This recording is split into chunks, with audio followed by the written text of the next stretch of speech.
長さんね、がある日来て、いきなりライブやろう。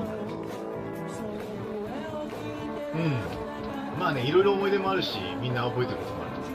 その辺は高山がいっぱいね、詳しく覚えてると思う。高山よろしく。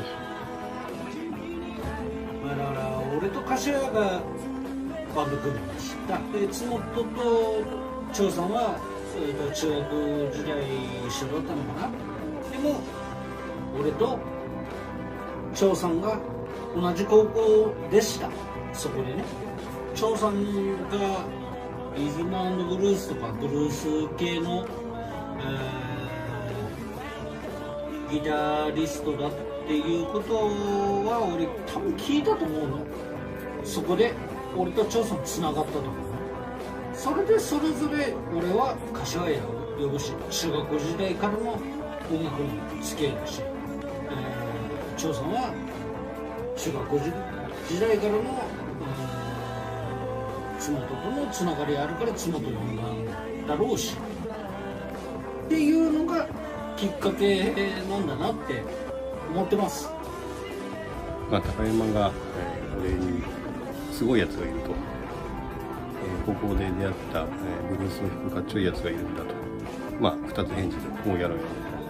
津本を連れてから長さんが高山ん家に来て、高山ん家だったのが最初だったんじゃないかなというふうに思ってます。覚えてます。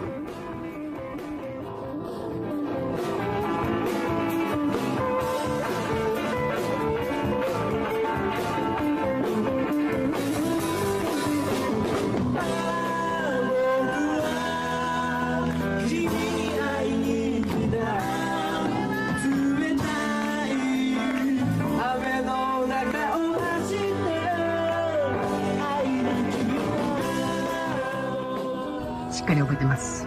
かっこよかったです。青春時代に、かっこいいバンドがしたの1ページ、1ページとして残ってます。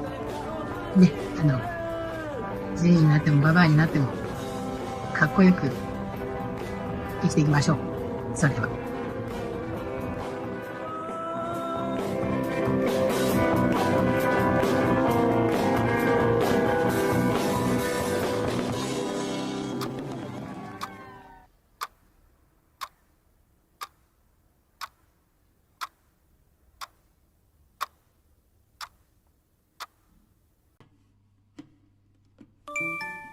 今、昔のビデオ見てるんだが、アマホーとソウルバラード、ちゃんと撮り直してみたいなと切に願うんだが。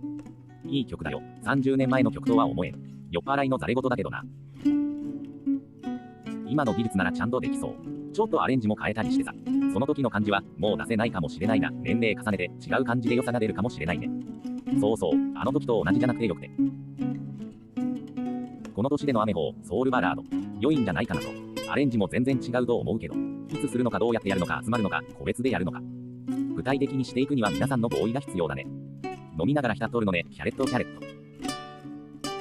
離れてても今の技術なら可能じゃね。そうね、クリック聞きながら長さんか津本がメロ入れて、それに後からリズム入れて、なんてな、熱くなってしまったよ。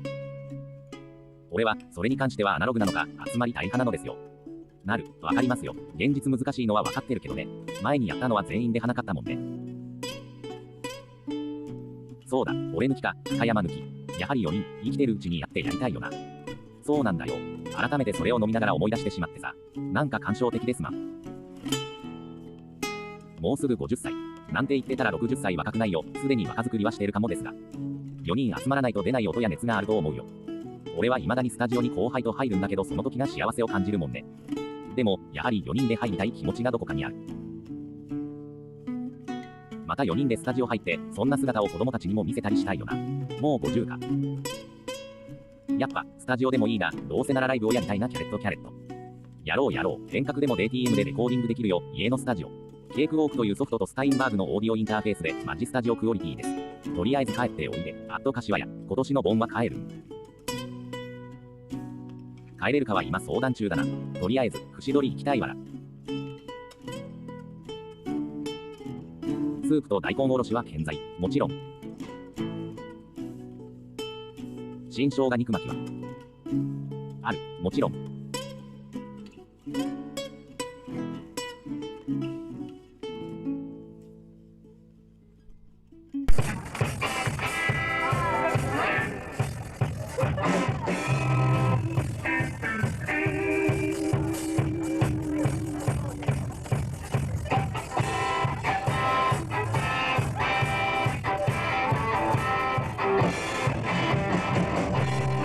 これぶっちゃけね、俺ほぼ変わってないんだよね。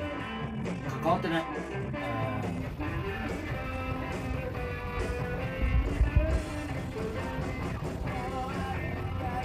ああ、バンドネーム。それは多分直樹だから。よろしく直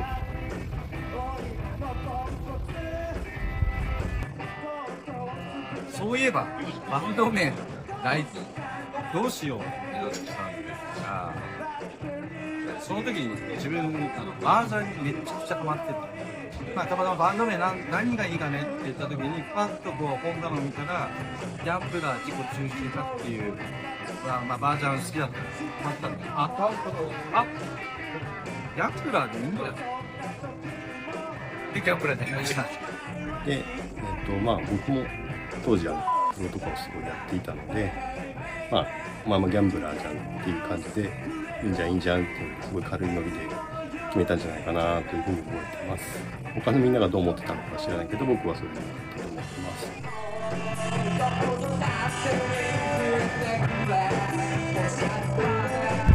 一緒に練習した、例えばメンバーの実家だったりね、そういうのはすごく大事だよね。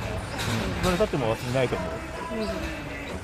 高野の実家には思い出があって、よく2階の和室でね、本当にアンプつなげてドラム叩いて練習させてもらったりとか、ああいうのってなかなかね、本当今の時代じゃ考えられないけど、街中にでっかいバンドの音が鳴り響いたのかなって思うけど、やっぱりすごく思い出に残ってるね。今は家はもうなくなっちゃったみたいだけど、またあの場所を通ることがあったなら、多分この辺だったんじゃないかなって思い出すと思うよね。じゃあ。あとはもう俺んちのさっきも話出たけど12畳の和室でしょ、俺の部屋。彼の家に行ってね、そこの和室で、ずっとドラムをやってた。そこからの始まりですし、今考えればあんな和室で、大音量でね音出すなんてちょっと考えられないんですけど、やってましたね。でギャンブラーになってからもやってましたし、あともう一つ長さんと津本が、住んでる側の方ですね、そっちでいうと昔の青少年センターがやっぱ2つ目の思い出の場所としてはそこがあって、朝から晩までだったかな、結構長い時間入ってですね、カップラーメン食べたりしながらやっていたっていうのをすごく覚えています。だから2つですね、高山の家の和室と、青少年会館レッツですかね、これが思い出の場所かと思います。昔のロッテ、そこの近くに、青少年なんちゃらがあって、一日そこで練習するっていうのが、ギャンブラーの練習スタジオ定番のメニューだったんだけども、高山がうちに泊まって、翌日一緒に行くということだったんだけど、なんか2人とも盛り上がって、結局なんか朝ぐらいまでもう話して、次の日の朝、長さんに窓からココンと「お前ら何寝てんだよ」と言って、起こされるという、ことになりまして、大変恥ずかしい思いをしたんですけども、いい思い出かなと。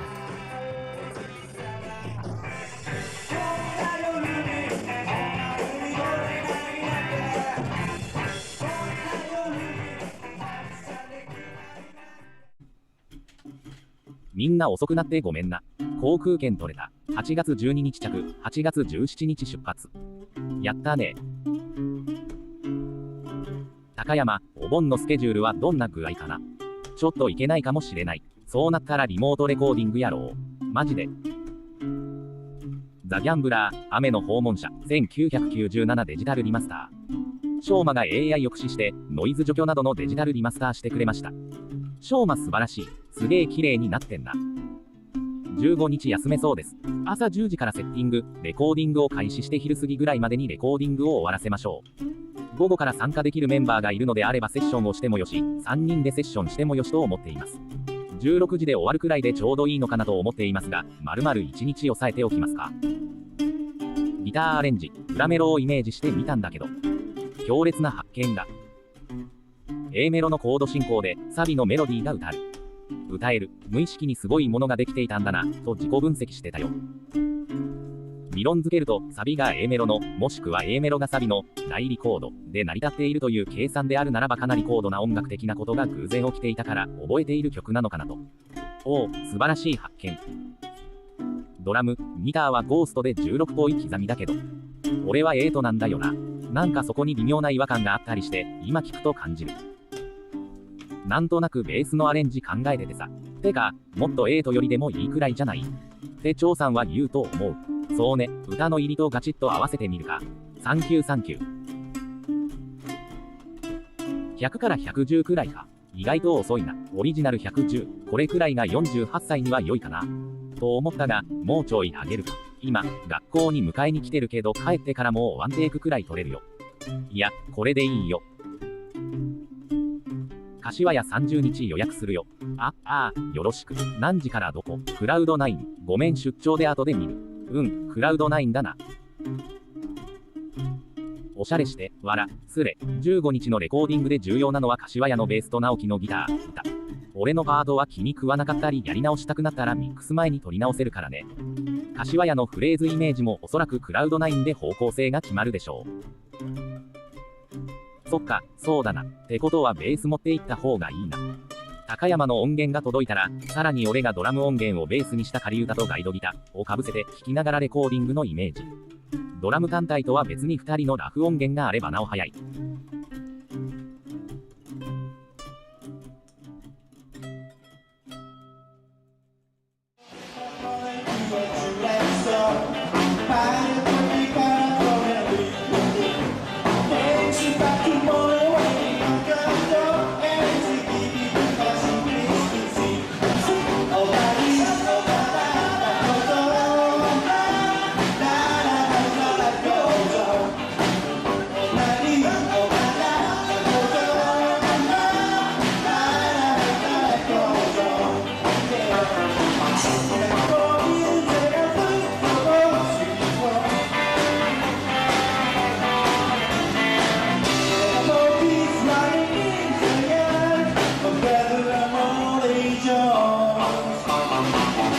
すごいなんかこう、ギャンブラーっていうバンドが、ワンマンっていう、なかなかね、その当時お金もないし、対バンって言って3つか4つのバンドとお金出し合いながらやるっていうのは定番だったんだけども、みんなでこう頑張ってね、なんとかワンマンライブっていうことができたのは一つの思い出でした。3回目、最後にやったスタジオ U のワンマンライブかなというふうに思います。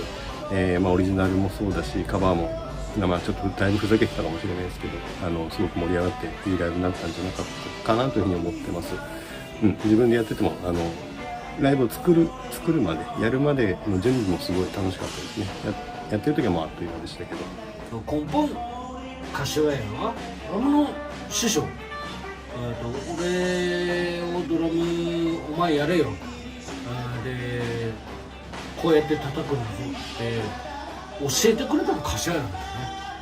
でもあいつのベースってさ、気持ちいいんだよっていうのは当時からすごい思ってたかな。そういうことね、あいつめちゃくちゃねポジティブだったんだよ。音楽関係ないね津本のポジティブさったら半端なかったね。音楽に関係ないエピソードかな。津本にのファーストコンタクト。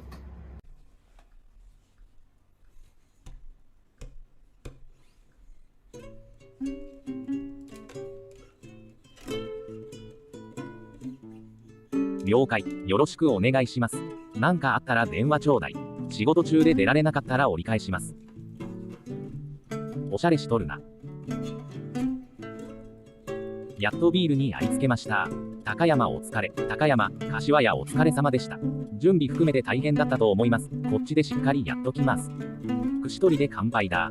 CDR で録音したのでこれから PC で MP3 にします。点釣りのステレオコンデンサマイクがなかなか良かったよ。ね、あそこまで綺麗に撮れてると思わなかった。とりあえずクラウドに入れて、こっちで撮ったやつもあげ、高山のベイドラの音量もでかいからさ、ちょうどよかった。素材はどんなんかわからんが、あとはうまいこと使ってください。バッチリ、お疲れ様。キックパターンでグルーブ変わるね。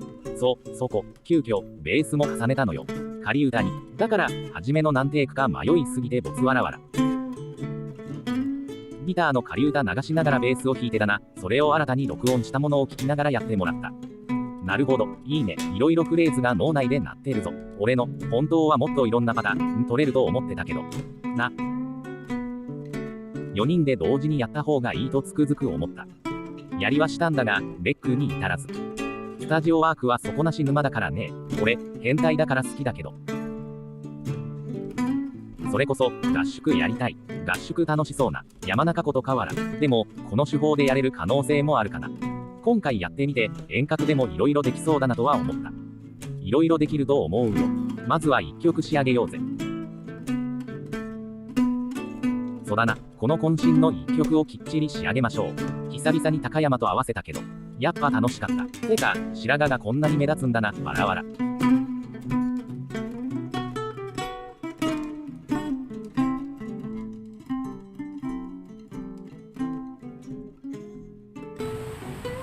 ギャンブラーのギターに夢中になってたらギャンブラーのやっと出会えた最高の仲間ギャンブラーの一言で言うならばギャンブラーのブラザーみたいな存在さ。ギャンブラーのライブだってまたいつかできるはず。ギャンブラーの明日やろう。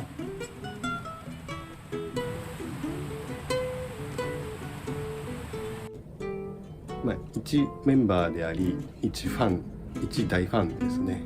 張さんがルーズリーフに曲を作ってきて、それを作っていくその過程が大好きでしたし、できた曲っていうのは当然好きで、やっぱり音源とか、ビデオとかね、今でも大事に持ってたりするっていうのがメンバーでありファンかなだと思います。一言で言うなら青春だったなと思います。青春かな、青春の1ページというかもう青春そのものだった。まあ心だけは今青春なのかもしれないけど、未だに青春を感じさせてくれるバンドなんじゃないかなと思います。俺を永遠のバンドマンにさせてくれる唯一の場所。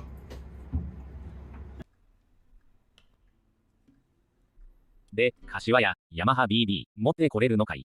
80 年代のサー・ポール・マッカートニーも使ってたのね。世界のヤマハ BB。持っていくよ。久々に磨いた。ポジションマークが違うけど、BB だね。いいね。ザ・ギャンブラー2023、雨の訪問者、高山ドラム。かっこいいじゃないかい。柏屋ナイスカメラワーク。すげえ、合わせるのどうするか心配してたんだが、ぴったりじゃん。超魔作。これは俺。合わせるのなかなか大変だったけど頭のカウントで合わせられたよ。途中でずれたりしないもんなんだな。なかなか良い感じになるんだね、わら。なんか恥ずかしい。素材が良いからな。手術はいつだい？昨日終わったよ。無事にキャレット。とりあえずは、昨日だったのか。入院中。高山、いつまで入院？経過見てたけど、14日か15日かな。高山、手術お疲れ様でした。ホイキャレット。なんか知らん間に終わってたわら。退屈だろ、15日 LINE 電話とかで絡めたら良いね。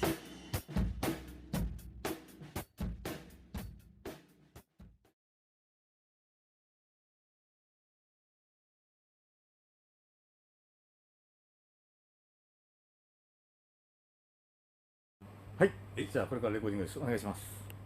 一発で仕上げます。一発で仕上げます。よろしくお願いします。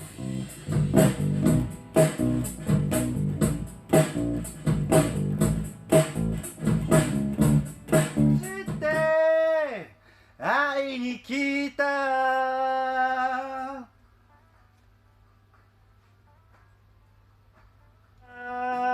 部屋に入って椅子に座ってテレビをつけると何も言わず君は僕の前になんだって何も言わずって言わずってかああ置いた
高山、始めるよ。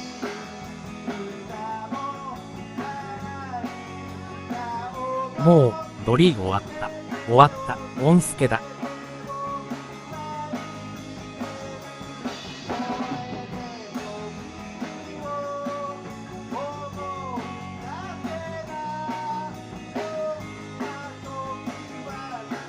これからセッション。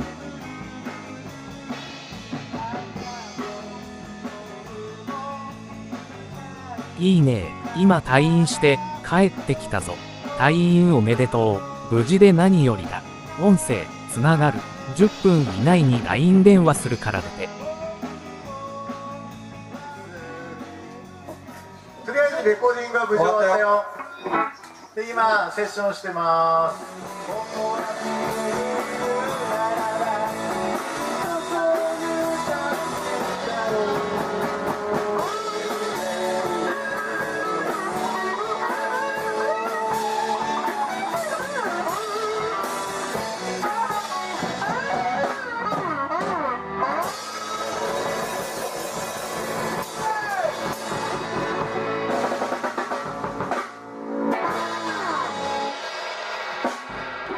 高山、このままつなげてていいのか？このままつなげてていいの？わかんないけどつなげとくから。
レコーディング48、これから50に向けていろんな人生があると思うんだけど、もう一回集まってね、こんな風に楽しい音を出せてるのっていいことだなと思います。